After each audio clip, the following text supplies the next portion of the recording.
Hello everybody, Matt Sweetwood here, doing a live from the 9/11 Memorial in New York City on a Sunday morning. I'm going to explain why actually I'm here at the 9/11 Memorial, why I chose this as a good place to actually talk about this morning. And I'm going to talk about a topic that I don't normally do. I don't normally get into politics. I don't normally get into current issues. It's not what I'm about. But I've been watching the kind of thing that happened yesterday in Charlotte, for most of my life. I've been on this earth 5 decades. And for me, this really is the culmination of really the way our country works at this point. And so I entitled this video, My Common Sense Approach to Stop Hate Speech and Prevent What's Happening Again what happened in Charlotte. And for me, the Nazis, the neo-Nazis, they're haters. Everybody knows that. They've been around a long time. They won their right to march and protest. I'm a Jewish American, so for me, Nazism in any form obviously is quite repugnant. And they won their right to march and free speech, as they should. In the Skokie case in the late 1970s, they won the right to march in Skokie, Illinois, and they should have, and that march didn't really work well. But one of the things I'm going to say, and I don't know, this might be a little bit controversial, but really the heart of the conflict is caused by two things. Number one, when a hater marches or the hater protests, the only way the hater can get attention is if somebody counter-protests or the media covers it. And in my mind, when I'm watching this, I'm feeling like the media is loving this. You have protesters, you have Nazis who you can, in some, tangential way, apply to conservatives in this country, even though they're not conservatives. If anything, they're leftists. They're leftist socialists. The media loves that, and then counter-protesters show up, and then fights break out, and the thing covers it, and then President Trump has to make a statement, and then they can criticize President Trump over the statement he makes, and then the governor has to get up, and all of these things. And the winner in the end of all of this, the winner is actually those neo-Nazis, because they did this specifically to get attention. And the attention that we give them is what they're seeking. It's how they find success. Now, just as a side note, they were actually going there. I don't know if any of you know this, but they were going there. It was publicized, but it's sort of lost in the story, is that they were going there to actually protest the removal of a statue of Robert E. Lee.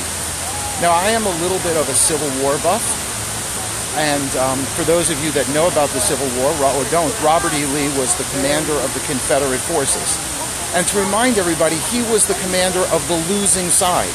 Now, a lot of people call him a great military tactician, but in my view, while he may have been a great military tactician, not only was he a loser, he actually caused the death of so many of his own men needlessly. The war was lost. He knew it probably a year or two before the end of the war, but he stubbornly wouldn't give up, and he kept fighting and killing his own men. In fact, at the very end, he tried to escape Grant's army. He had his men without shoes, young boys fighting, and he killed another 10 or 20 or whatever thousand of them as he was trying to run hopelessly against Grant's army. So these guys were going to celebrate a losing general of a losing cause that backed slavery for a general who was a loser, who is nothing but a note in history. This is what the protest is about. So my point is, why would you go counter-protest this? Let them go scream their heads off, carry signs, do all of this stuff, and then just ignore them. The press shouldn't cover them. The counter-protesters shouldn't go. It makes me worried, like, what are the counter-protesters going there? If you have an enemy who's sitting at a restaurant, do you go into the restaurant and sit next to them and start talking? No, you don't. Hopefully you don't have any enemies. But you don't go do that. And I think this just feeds into the press. I think the press love this. I think politicians love this. It gives them a chance to pontificate. So the way to eradicate this kind of hate speech is you simply don't give it any attention. Zero. Let them earn the attention on their own. Let them go onto social media. Let them make their cause. Let them write blogs if they can write.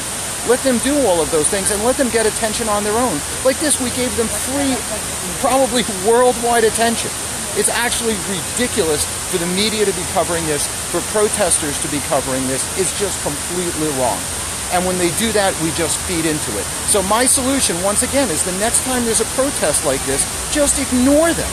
Let them march in the southern heat, go up to a statue of a fallen, useless person, and let them scream all they want. And then they go home and nobody cares, and then just remove the statue if that's what the people want. So it's this attention, and this media attention is actually what causes the problem. And I'm going to add one more thing to this. If you look at the cause of the neo-Nazis, if you look at any cause, let's not even talk about neo-Nazis, and this might even be the biggest lesson to be learned from this, is that in life, when somebody tells you to hate, the Nazis tell you to hate whoever, people of color, gay people, Jews, all that, they're haters. When somebody tells you to hate, you should know there's something wrong. It's why when you really look at the Israeli and the Palestinian conflict, the Palestinians are sitting there telling you to hate Israelis. They're telling you they need to be killed. Jews need to be killed. The Jews, on the other hand, are not saying that. So that should actually open your eyes, that when someone tells you to hate somebody else, as a Jew, I don't hate Muslims. I don't hate them. They're people. You don't generalize the people like that. So the rule is that when someone tells you to hate, a group tells you to hate, you should know that something's wrong. The decision to hate should be one that's given very, very, very carefully in life. Probably shouldn't be hating anybody, but when someone else tells you to hate, you should know there's something wrong with their cause. Now, the reason that I'm standing here at the 9/11 memorial is that I don't want my message to be confused with, I'll sort of take the saying from Elie Wiesel, which says indifference to evil condones evil. So I'm not saying to be indifferent to what the neo-Nazis are doing. We should speak out against them. We should write against them. We should act civilly against them. But to engage in a physical protest with them over nothing is actually adding to the problem. So I'm standing here at the 9/11 memorial because what happened here is thousands of Americans lost their lives through true evil, through acts of evil, and those acts of evil have to be prevented, they have to be stopped, and the people who've done them have to be sought out. So this level of evil is different than a bunch of lunatics marching down the street in Charlotte protesting a statue of Robert E. Lee. This is the evil we need to deal with. The evil where they go and they try to kill people, that needs to be dealt with. This neo-Nazi organization is a group of a small amount of lunatics, and all we did was give them national attention. So going forward, two things we want to take from this. If somebody tells you to hate, if somebody tells you to hate somebody else, you should dismiss them and say, I'm not hating anybody. I determine who I like and I don't like. You don't tell me who to hate. And the second thing is, when you have people who are haters, who want to protest, the worst thing to do is to actually walk up to them and start screaming at them and create a scene and create media attention and give them longevity. That's completely the wrong way to do it.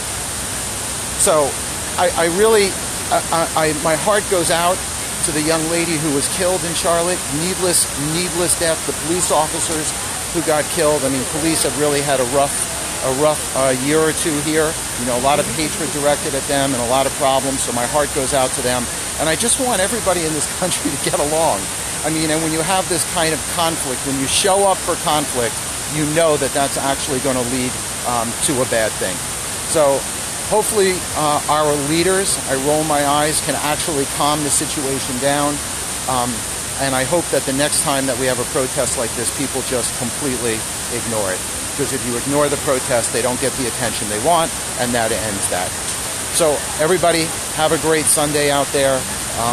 And let's say our prayers for any of the people that were injured yesterday, and let's pray for peace and love for everybody. Take care, everybody.